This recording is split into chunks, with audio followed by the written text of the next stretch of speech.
our spotlight game, the one that we were paying the most attention to this last week, was Tennessee at Georgia.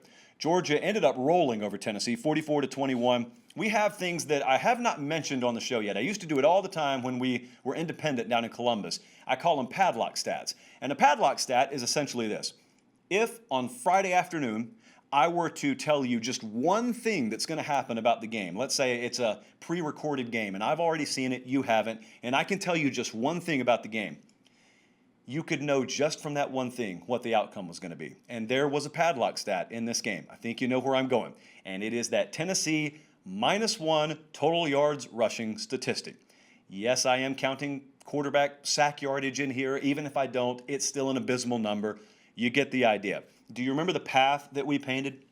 Had a lot of folks running their mouth in the comment section of the preview video because they, in typical fashion, come in on Saturday morning and don't really watch the whole video. They just kind of get snippets of it and they hear what they think you said instead of what you actually said. When we predict games with a double-digit favorite, we do not just do straight up, straight up, straight up.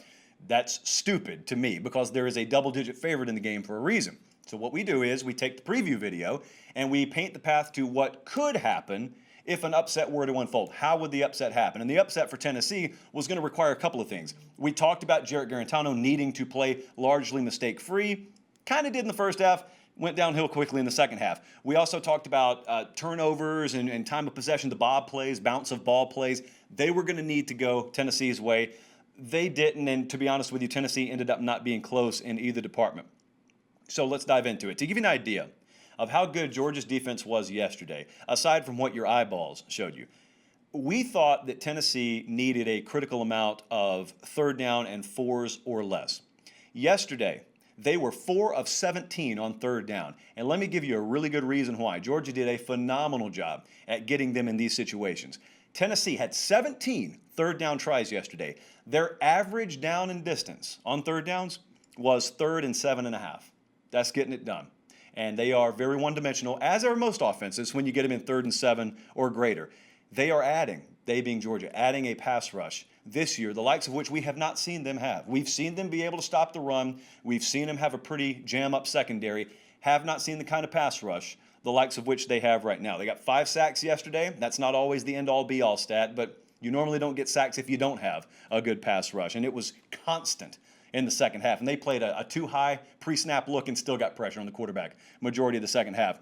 If you were to reset this at the half, which is sort of where the optimism for Tennessee, I want to say, peaked in the game. They get that big goal line stand. The game started off with the botched snap by Trey Hill, who ended up being one of the MVPs of this game, in my opinion, but not early on. But it's 7-0. Everyone's going crazy. And so if you reset it at the half, Tennessee had an excellent goal line stand. They are up. They go into the locker room leading. I looked at it.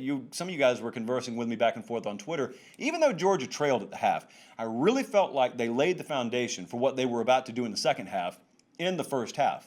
And I said, and I'll repeat now, if you were to look at the critical factors that we had been talking about, they had already run 44 plays offensively. They know they have a significant roster advantage. That's the benefit of recruiting like Kirby Smart does. There are going to be very few times, if you've got a close game, there are going to be very few times where you're going to come out of a locker room for a second half and not be able to rely on the fact that you can just lean. And to someone who is in the opposite situation, like Pruitt was yesterday, it's like you've got 14 leaks and you're trying to plug the 14 leaks with 10 fingers. It's overwhelming. And so you get to lean and lean and lean, and eventually things break, and it breaks your way far more times than not, and that's what happened yesterday. They had really good balance. I would say Georgia had decent balance offensively in the first half. It's not like they're going to go up and down the field like Alabama does, but they don't need to because they can play defense quite differently than Alabama does right now. More on the Tide in just a little bit. I mentioned Trey Hill. I know a lot of people have a lot of different opinions of where a game turns. Trey Hill had a horrible botch snap to start this game. It put 7 on the board early for Tennessee. But there was a moment. We talk about how a game swings. And remember, this is not baseball, so they score in 3s and 7s. So 1 or 2 plays could mean 10 to 14 points. There was a swing moment. You start the second half, and Georgia has forced a couple of turnovers. Tennessee was up, remember, to start the second half. Georgia forces a couple turnovers, but they don't really capitalize. They only got 6 points off of them. So even after those 2 forced turnovers in plus territory, Georgia's only up 2. And then Adam Anderson shoots off the edge like the cannon that he has been the last couple of weeks. Phenomenal player, only getting better. He and Kyrus Jackson, both on defense and offense respectively, have come on really strong. And those are not true freshmen. Those are guys who are program guys. They paid their dues. They didn't transfer just because they weren't starting. And so now things are paying off. Anyway, Adam Anderson knocks the ball loose. Tennessee recovers, but they're way backed up against their goal line. They got a punt. And Georgia starts their drive, and there's a pass over the middle, and it gets fumbled. And Trey Hill, it looks like 350 pounds of him, barreling in pursuit behind the play, and he's just there. And I had some of you sniping back and forth with me on Twitter. Well, that's just the kind of lucky break Georgia gets. That's not luck. That's not luck. Luck is if you have your eyes closed and something, a $20 bill just randomly falls in your hand. Trey Hill is doing exactly what he's coached to do. Trey Hill, he's an offensive lineman, plays already, ball's downfield now. It is your job to pursue behind that thing. Not because you're planning on a fumble happening, but because it could happen. And you need to be there. He was there. He recovers that ball. So instead of Tennessee being down 2, having the ball at midfield, Georgia gets the ball back. 1st and 10, fresh set of downs. They go down and score. 9-point advantage at that point. Game ends up out of reach. That's a huge, huge turning point that I don't know that a lot of people necessarily look back on in ways where they look back on those turnovers previous. Because, Georgia had squandered an opportunity to really drown Tennessee at that point. So we got to give more credit to Stetson Bennett. Some people say I've been critical of him. I just think I've been honest about him. I don't want to belabor that point anymore. But he is doing some really, really good things here. What he's doing, number one, I don't ever view this as a slight. He is managing games exactly the way they're asking him to manage them. And secondly, some of his best decisions aren't even on a stat sheet.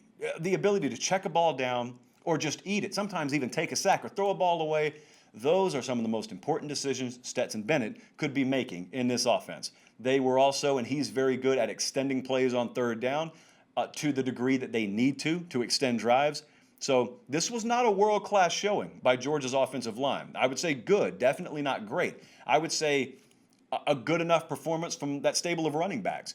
Definitely not great. I'm still waiting for a premier back to emerge on this team. You hope it's Zamir White. It may end up being Zamir White. McIntosh has shown you signs. Kendall Milton, if he can get ball security under control, that's a guy who was a 5-star out of high school, he's a true freshman. But I look back on guys like Kyrus Jackson. I look back on guys like Adam Anderson. And this is as versatile a team and as multiple a team as Kirby Smart has had in his time at Georgia. If they were to have an elite quarterback, this would be the overwhelming favorite to win the national championship. As it stands, they dominated Tennessee. They once again exceeded what my personal expectation was for them in terms of a final score. And now they set up a showdown on the road at Alabama this Saturday. And that's something we're going to talk about more before the end of this show.